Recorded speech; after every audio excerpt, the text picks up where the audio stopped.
We begin in Gaza, where the Israeli army says it's carried out more than 250 strikes over the past 24 hours. Palestinian health officials say that at least 50 people have been killed. The bombings come despite the UN General Assembly overwhelmingly adopting a non-binding resolution demanding a ceasefire in Gaza. More than 18,000 Palestinians have been killed in more than 2 months of Israeli bombardment. Meanwhile, heavy rainfall has triggered flooding, adding to the challenges faced by tens of thousands of Palestinians displaced by the fighting. Dozens of families waded through flood waters as they fled a UN-run school in the Jabalia refugee camp after it was hit by Israeli shelling. Strong winds have damaged tents, with the people living in them exposed to wind and rain. The people of Gaza are running out of time and options as they face bombardment, deprivation, and disease in an ever shrinking space. They are facing the darkest chapter of their history since 1948, and it has been a painful history. Well, fierce battles between Israeli soldiers and Hamas fighters are continuing in Gaza amid intense Israeli bombardment. The main focus has again been in the city of Khan Yunis in the south of the territory. The Israeli military says 10 more of its soldiers have been killed in the north of the Strip. It says a commander is among those killed during the fighting on Tuesday. The 44-year-old colonel is the highest-ranking officer killed in the current conflict. The Israeli military says 115 troops have been killed since its ground operation against Hamas began on October the 31st. Meanwhile, US media are reporting that Israel has begun pumping seawater into underground tunnels used by Hamas in Gaza. They're citing unnamed US officials who say the Israelis are testing the targeted flooding of tunnels on a limited basis. Israeli forces have not commented on the reports. Israel maintains that Hamas is using a network of passages under Gaza to hide fighters and weapons. Well, for the very latest on the war, let's cross live to the Israeli city of Tel Aviv and speak with our special correspondent, Karl Bostic. Good to see you, Karl. Let's start with that last report we just read out, which is the US media reporting that Israel has begun pumping seawater into underground tunnels used by Hamas in Gaza. That had been rumored, but they're saying that it's actually taking place now. What more can you tell us? That's right idea. I mean, that's right, Charles. This was an idea that Israeli military tacticians were considering about a week or so ago that was reported in the U.S. media. Essentially, 5 pumping stations would be set up in Gaza to literally flush Hamas fighters out of the tunnels, that network of tunnels that extends hundreds of miles, up to 300 miles underneath Gaza. But there's a lot of controversy there. In fact, President Biden of the U.S. He was even asked about it because, if you flood the tunnels, what are you risking if that's where the hostages are kept? And he said, he couldn't comment on whether the hostages were there or not in those areas where they're flushed in the tunnels.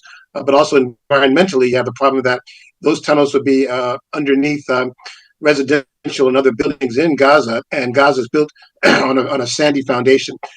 They could easily collapse, and you could then trigger another humanitarian catastrophe if you had buildings collapsing because the tunnels are flooded. So while they won't confirm it publicly, it's now being said that they're beginning to flood those tunnels, which could take weeks in an effort to flush them out of that network. Well, we'll obviously be following that very closely, but as we reported earlier, fierce battles between Israeli soldiers and Hamas fighters continuing in Gaza, and we're also hearing from the Israelis that 10 more of their soldiers have been killed in the north of the Strip, and that a commander is amongst those killed. Charles, to put things into context, here in Israel, this is really the most festive time of the year. It's Hanukkah. It's a 7-day, 8-day period called the Festival of Light or Miracle of Light, because of the story of Judaism, in which miracles do occur. But today, during this festival of Miracle of Light, Charles, this is the next to last day of Hanukkah. People here are very subdued, somber, if not angry. I mean, people I spoke with today, the first thing they talked about was the death of those 10 soldiers, because they're anguished about it, because that's like one of the most sacred duties you can perform for the state of Israel. And it's also the nature in which those 10 soldiers were killed. It exemplifies how dangerous combat now is in this phase. You're talking urban warfare at its worst, where it's not only street to street, house to house. And 9 of those soldiers killed. It was a double ambush. 3 of soldiers had gone into a house, a residential building. They lost contact with the and because of the protocols of the Israeli military, another group of 4 or 5 soldiers went after them to try to locate them. But they were actually caught in a double ambush, and that's why they were killed. A lot of anguish also because of the tactics used, because they're saying that without all of the pressures coming internationally from the U.S. or other countries, they probably would have first called in for air support from helicopters without having another ground unit, going after them. But they're trying to show that they are mindful of any extra casualties, civilian-wise, if they'd called in for air support. Well, it's always clearly sad when anyone dies, but when you sort of proportionally measure that against what is going on in Gaza, then the Gaza deaths of Palestinians obviously overwhelming in terms of numbers. 18,000 killed so far, and Israel carrying out more than 250 strikes on the territory in the past 24 hours. Charles, that's right. And that's why you have, shall we say, Israel and its biggest partner in support of the U.S.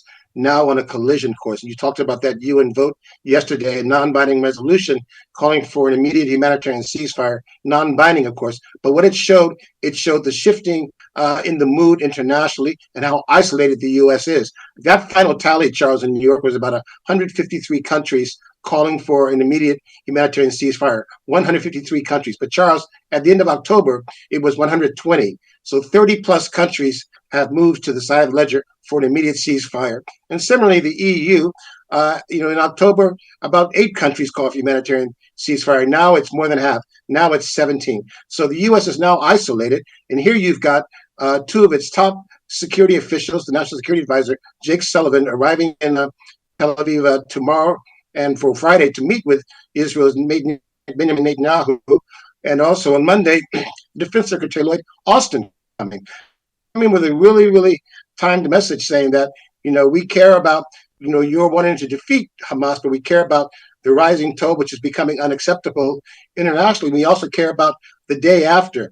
And this is really kind of, making Israel bristle, because they're basically saying that, when you want to talk about disproportionality and things like that, and we're trying our hardest to minimize casualties. We've made concessions on opening up an extra corridor for aid. The difference is this: we feel as though we are fighting for our existence, and no other country can say that. And they point to the fact that there's a looming threat on the northern border of Lebanon with more missile strikes from Hezbollah, and now an unexpected threat coming from, of all places, Yemen, with increased missile strikes against shipping in the Red Sea area targeted towards Israel.